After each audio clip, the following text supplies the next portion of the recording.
असा एक नवीन कक्ष मी या नगरपालिकेमध्ये चालू करीन.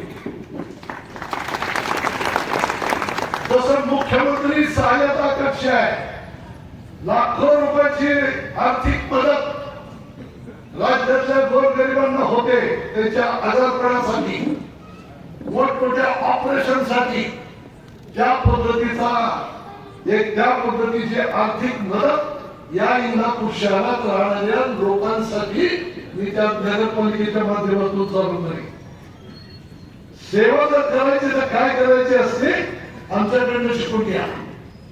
ही कल्पना राज्याच्या असलेल्या आतापर्यंतच्या नगरपालिकेमध्ये कोणी मांडली? कोणीच मांडलेली नाही. त्यामध्ये तो पैसा कुठचा आणणार प्रश्न लगेच विरोधक करतील. आधीच सांगून टाकतो, शासनाचा नाही आणणार, शासनाचा पैसा त्यात घेणार नाही.